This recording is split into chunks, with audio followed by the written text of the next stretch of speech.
Thank you, AJ. First and foremost, I'm very excited to be here, very honored to be a speaker today. Like AJ mentioned, my name is Erin Beyer, and I am a meat science extension specialist here at K-State. So I will be giving a presentation covering or titled Unwrapping Meat Labels, covering FSIS updates and those consumer trends with some of those labels. So quick agenda for today. Hopefully by the end of this presentation, you have a good understanding of some of those substantiating animal raising claims, those updates in those spaces or potential updates in those spaces, and how do those claims impact purchasing motivation for consumers at retail.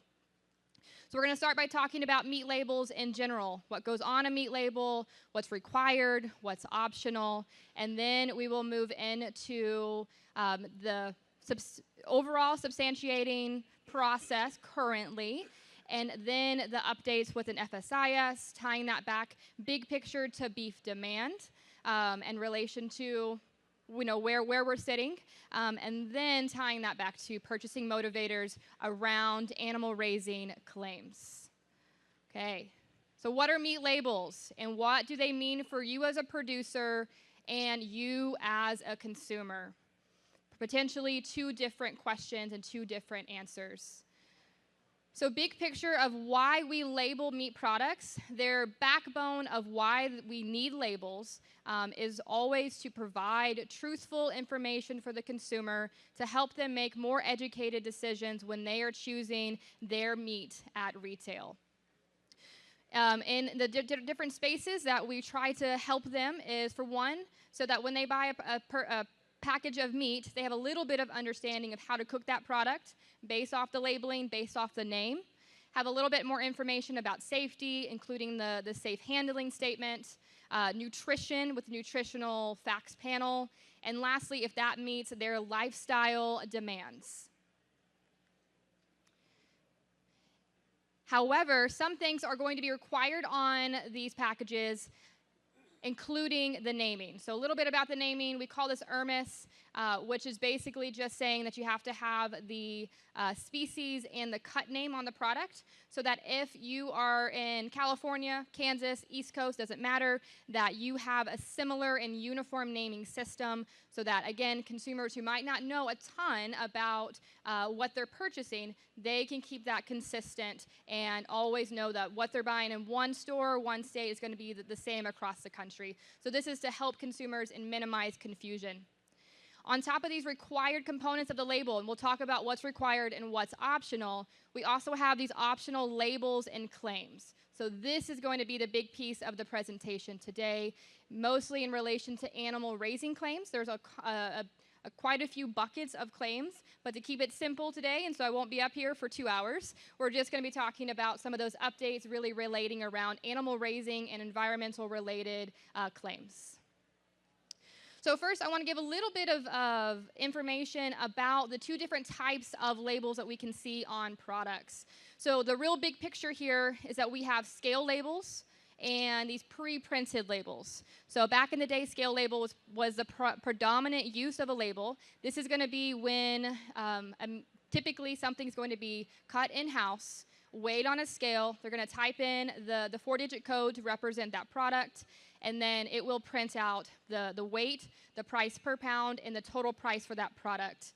And everything else is going to be pre-programmed. So that ERMIS name, the species, and the cut name will automatically be linked back, and everything else will be printed. So this will only include then those required pieces required by the FSIS on the label. So this is as basic as it gets. Okay, we typically consider this to be our commodity product. Typically, we're not going to see any additional call-outs and claims on this type of a labeling system, okay? However, the two in the back, that is going to be our pre-printed in some format. We have two different levels of pre-print here, in my opinion.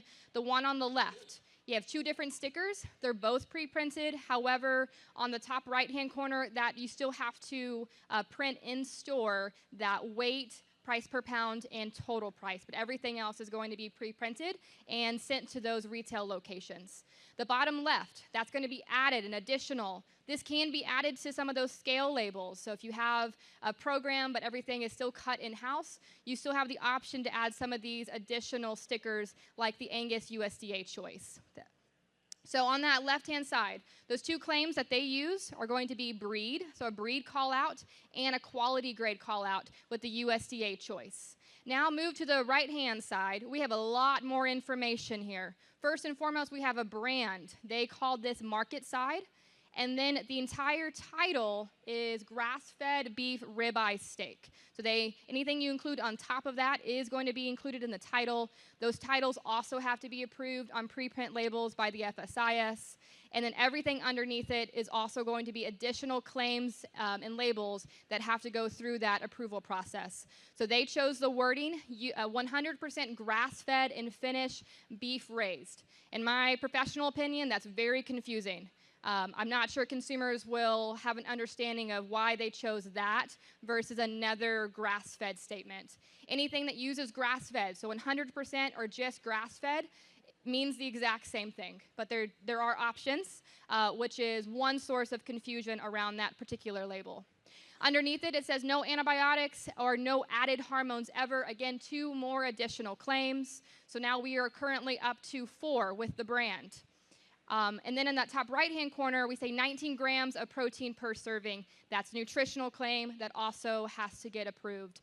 So very different in terms of the information that they're providing to the consumer, right? And I can 100% guarantee the one on the right is going to be more price per pound because of those added labels. Over the years, we've seen a decrease in our scale label and an increase in general preprint, maybe not to the extent that that market side label has, but in general, 85% of all meat is going to have some additional information given, a premium program, a brand, an additional claim or call out to help consumers, again, make those educated decisions when they're at the retail case. So what's required on the label? What's on that scale label? So like I mentioned, the name, so that's species, and the cut. That needs to be the same pretty generally from one location to the next. Next is the inspection legend. That's going to be from a food safety standpoint. And keep going down the line, a nutrition fact panel, ingredients, that net weight, a handling statement, and safe handling statement. Those are going to be 2 different statements on the label. And lastly, the address line of where it was produced. So those are our requirements by the FSIS. Again, you'll find all of those on a scale label. If you do have a pre-printed label, all of that has to be done in advance to be put on those labels. And then the additional or optional labels, which we're going to talk about throughout the rest of this presentation, those can fall in a couple of these big overarching groups. First is animal raising claims. That's what we're going to talk about today. Each one of these has a whole host of options inside of it. And again, to keep things simple and short today, we're only going to talk about the first one and kind of getting a little bit into sustainability claims. We also have animal welfare claims, nutritional claims like we saw on the previous slide with the 19 grams of protein per serving, and meat production claims. As a meat scientist, I'll be honest, I spend most of my time in the meat production claims, so quality grades, anything that impacts or things that we can do at the plant and then apply to the package. But again, so if you have questions about those, I'm happy to answer them, but because of the updates, we're gonna be focusing again on animal raising and those sustainability claims. So in general, like I have hinted, we have a lot of options here. Consumers have more options now at the case than ever before in history. And the backbone of these claims, of these labels, is to provide information. However, consumers are confused at the retail case.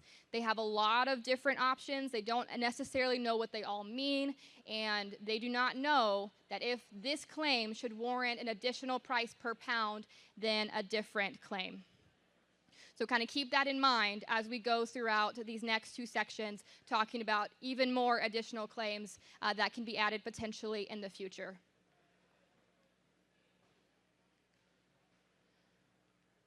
Right, let's talk about these updates. So this was released, the FSIS guidelines to substantiating animal raising and environmental related claims was updated in August of 2024.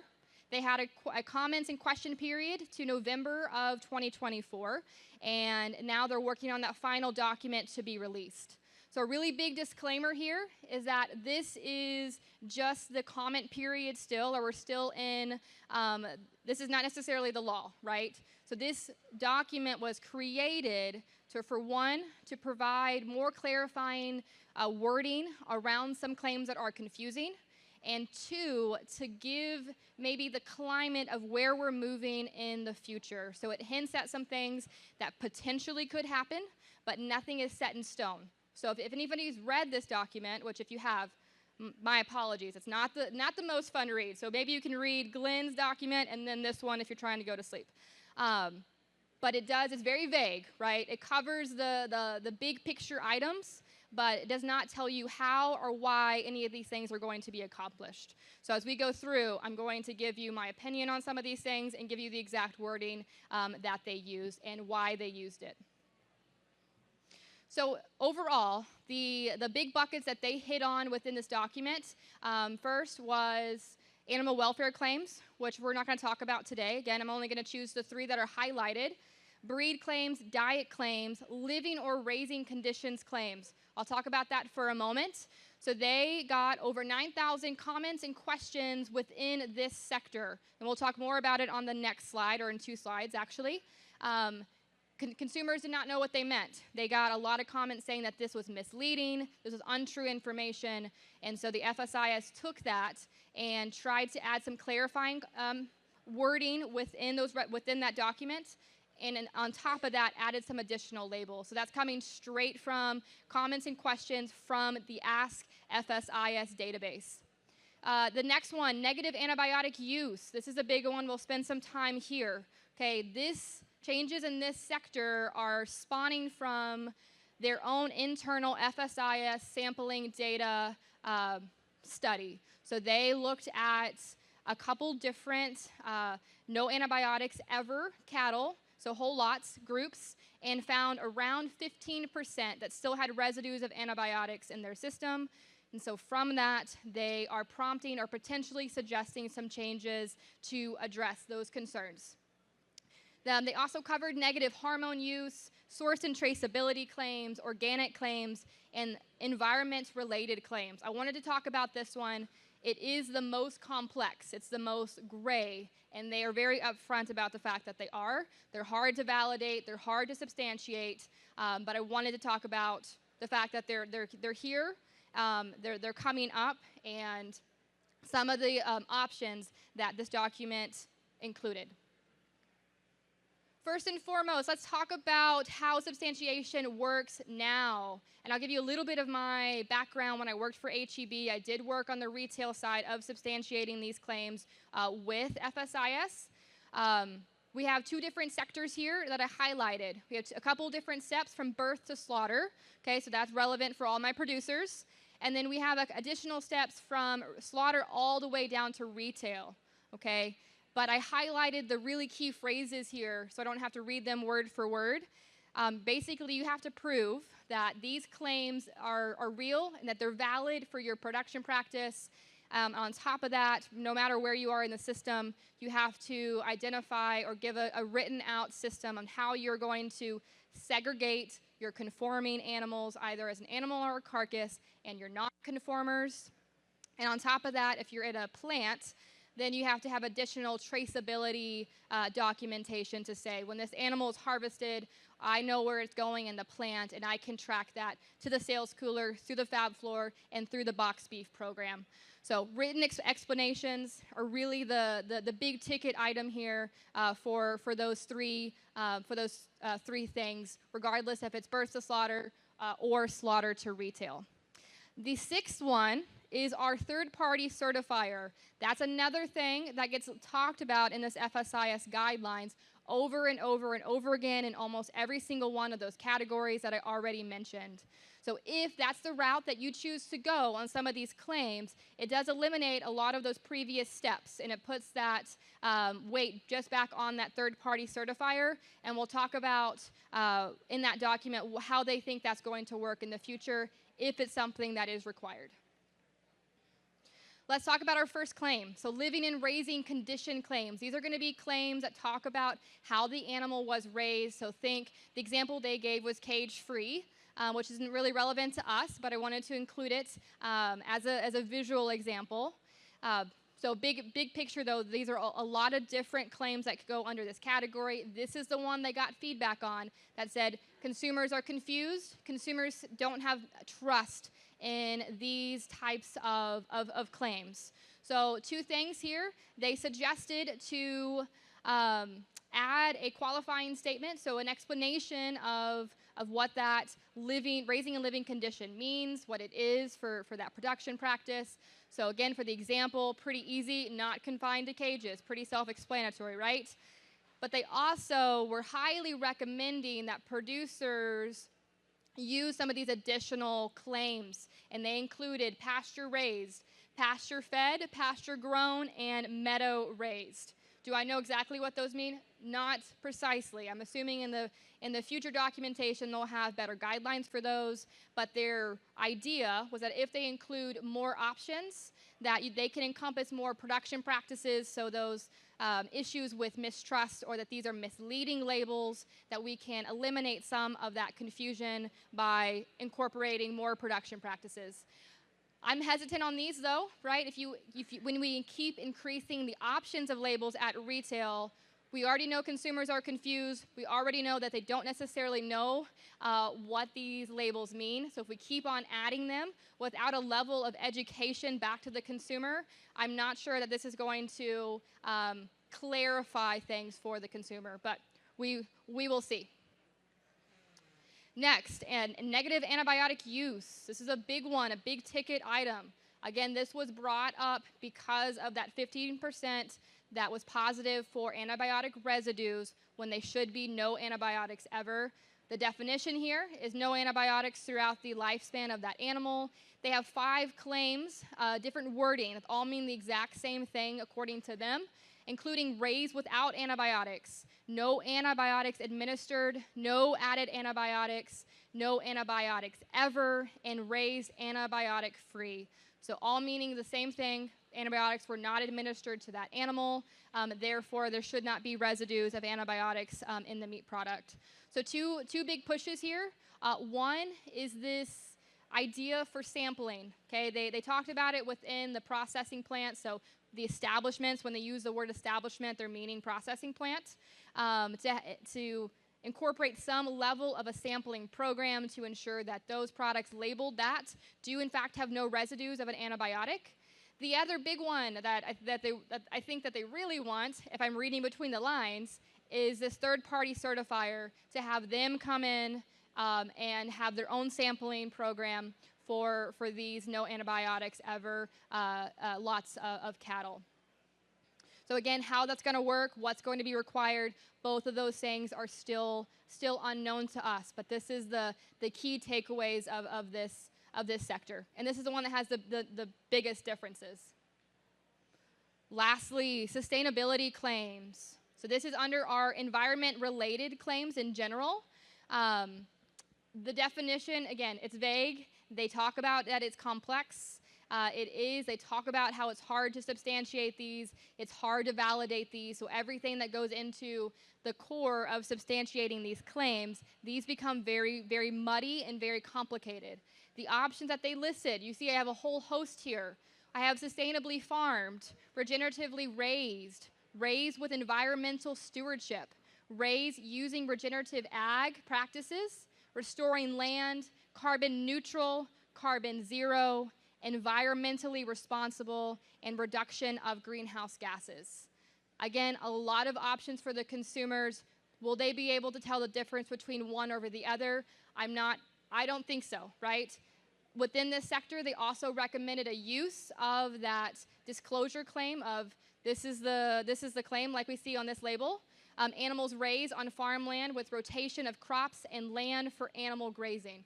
Gives you more information about the claim that they chose. But again, I'm not sure how that's going to differentiate one versus the other when we know consumers are already confused at the retail case, and consumers are more disconnected from animal ag now than they really have been. So we will see how these progress in the future. I wanted to talk about them because they are on the horizon, but again, the how and the why are still unknowns to us right now. The third-party certifier, this is interwoven in all of these different sectors here as potentially the use and the requirement for a third-party certification. So how they outline this is that this needs to be an independent entity that's not financially connected to the producer or the processor or anybody, right? It needs to be a credible and reliable source. They did not define what that means for them.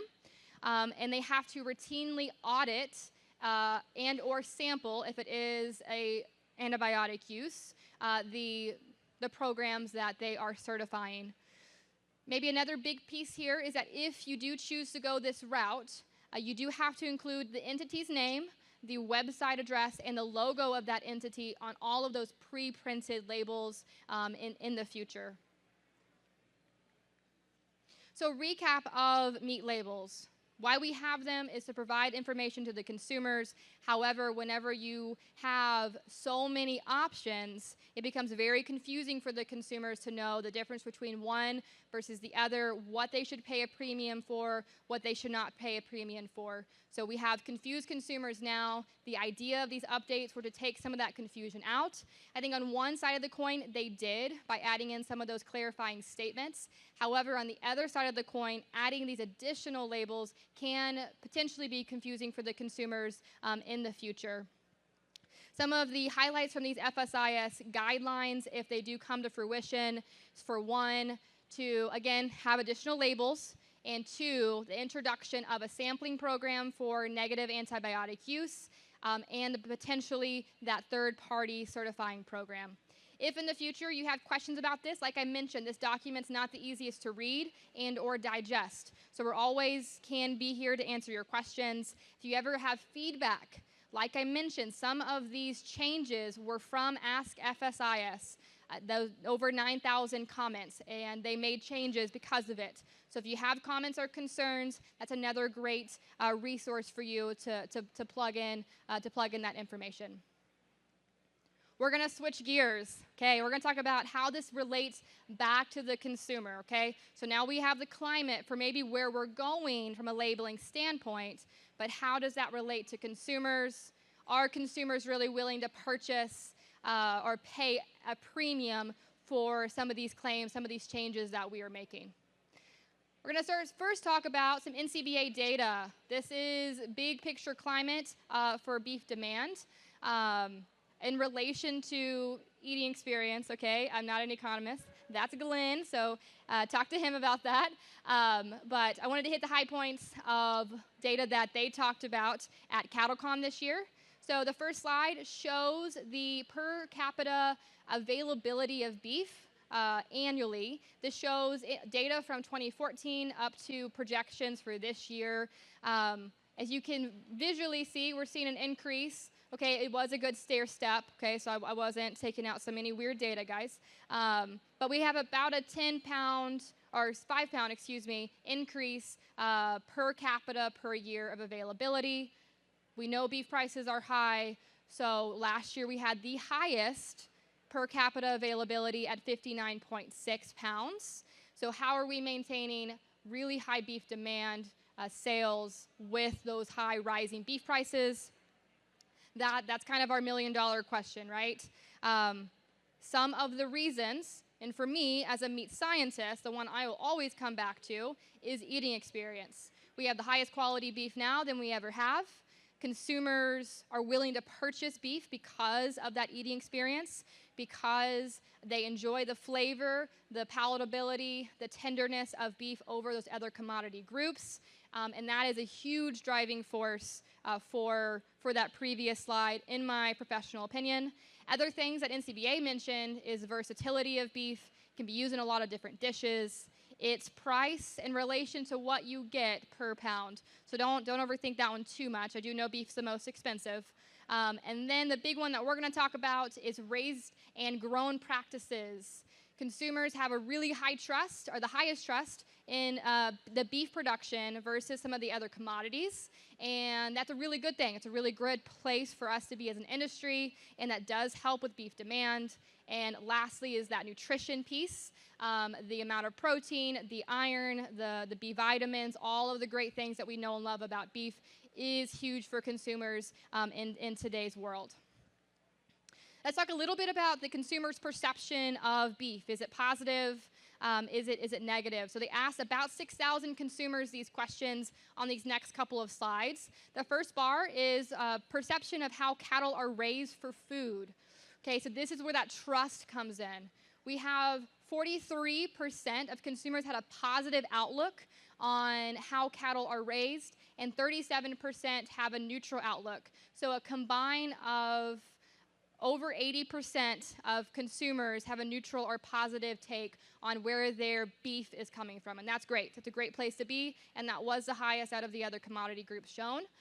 Overall perception of beef, that translates. Now we have 91% that have either a positive or a neutral opinion on the overall perception of beef, which again is a really great place for us to be as a beef industry.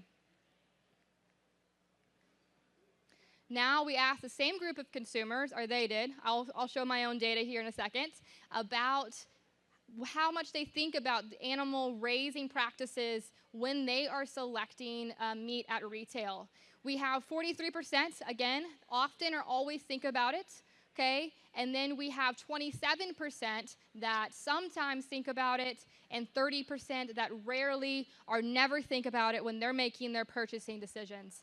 And I want to preface here that the question was, how do you think about it, okay? Not does it impact your purchasing decisions whenever that you select that product off the shelf, okay? Additionally, here we go. Only 26% of consumers today said that they had a good understanding of where their cattle is coming from, where their beef is coming from, how cattle are being produced today. So we have roughly 70% of consumers that think about it, that have some level of care, but only 26% that actually have an understanding of what that means, right? And like we already mentioned, I talked about over 20 new claims that are coming. So if I have roughly 70% of my consumers that don't even understand where their cattle are coming from now, this could potentially really confuse them even more if we're adding in additional claims in the future.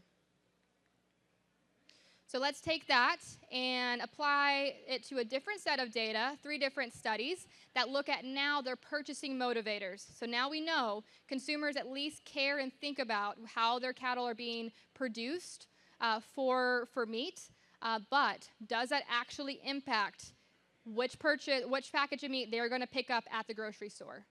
The first study we're going to look at is the ground beef study. We asked consumers, what is the most important trait or thing you're going to look at on the package, so label, claim, price, etc., that impacts your purchasing decision. So what's number 1? We only gave them the opportunity to select one option here out of the 6.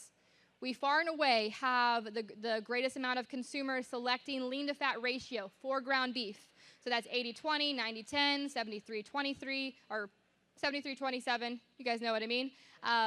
And then followed by price, okay? 26% of consumers said price was their motivation. That's going to be inverse, right? If you want 90-10, you're going to pay more for it. If you care about price, you're not going to get 90-10s, and vice versa. Next, we have color. We know, though, in terms of color, if consumers have already decided they're going to buy 80-20, 90-10, or if they want the cheapest ground beef on the shelf, that color then is king. So we know color is extremely important. Consumers buy with their eyes. So those top 3 have the vast majority of our consumer group, with only about 10% left in the remaining 3. And I highlighted production practices. So we had 2.8% of consumers say that production practices is actually why they select one package of ground beef over the other. What this does not tell us, though, is what production practice they're going for. Is this a consumer that wants grass-fed? Is this a consumer that wants some obscure label? Okay, is this a niche market that we probably shouldn't be making changes for the entire industry around? We don't know the answer to that. But on the next slide, we'll have a little bit more information about which of those production claims are the most important, if any. So very similar here. We have more data. It's confusing. I'll walk you guys through it. Okay, this is ground beef as well. But now, instead of asking consumers, what is the most important trait that you purchase this ground beef on, we are asking them, what's important to you when you're at the retail case on a scale now of 0 to 100, and they have to answer each one independently. So our bottom 4 are very similar to our top 3 on the previous slide. We have lean to fat ratio, price, color, and fat content. So all very similar, again, to the 90% of consumers on the previous slide. Then our next big bucket. So our animal welfare is the next bar closest to our top 4. And then we see a pretty big drop, including claims around antibiotic use, locally raised, growth promotant use, grass-fed, grain-fed, and natural claims. All really of our animal production claims that are the most common to be found.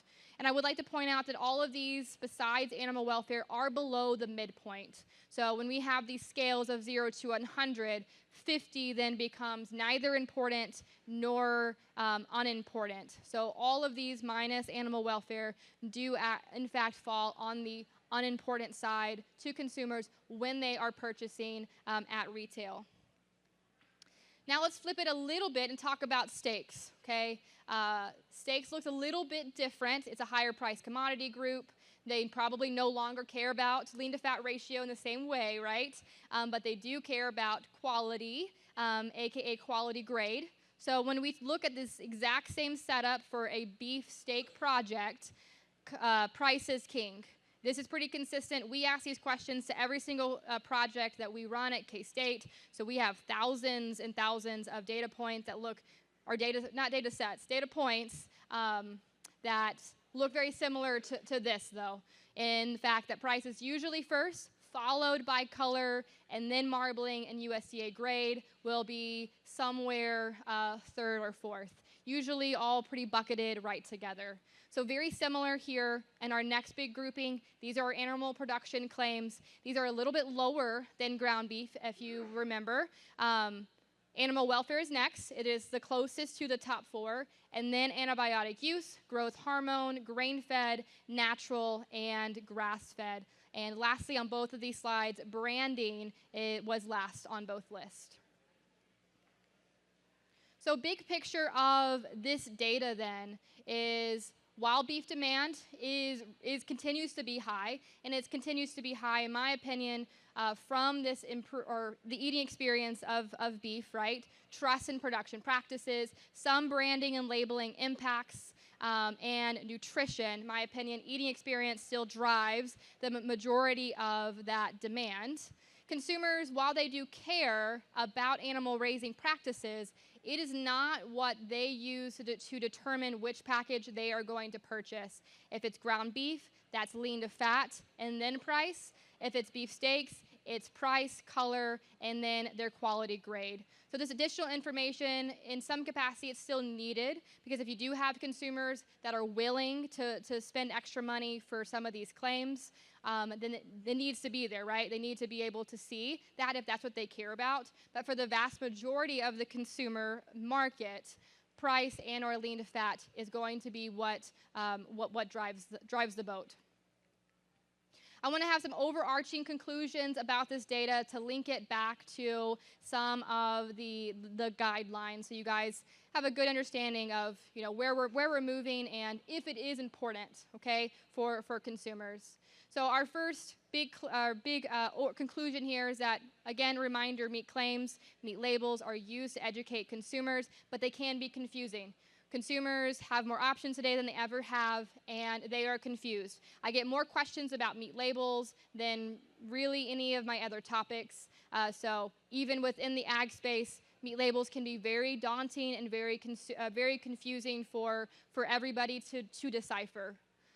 These FSIS updates, as a reminder, big push to include more labeling options Like I mentioned, this is supposed to help with the clarity by better encompassing these different production practices, but in my professional opinion, it's only going to confuse more consumers when they have more options at the retail case. And stay tuned on whether or not we're going to have that third-party certifying program in the future when that final document is released at some point at the end of this year. And 2 more points. Beef demand is at an all-time high. I know you guys already had an economics topic today. Again, driving home the fact that that is due to that eating experience. So kudos to everybody in the room for producing high-quality beef that has continued to bring consumers to the shelf to purchase beef over and over again, even when those retail prices began to rise and continue to rise. And last but not least, while these consumers, while they do care, right, NCBA told us that 70% of consumers think about animal production. They care about where their animals are coming from. It's still not important enough to them, based off of our K-State research, to then warrant paying extra per pound for that product. So my big takeaway here is don't get lost in the weeds on these FSIS guidelines and claims. While we do have an increase in some of these claims, it's my opinion that if you keep on producing safe and high quality beef, that's the way to continue to increase beef demand, not by chasing one of these 35 claims that I talked about today.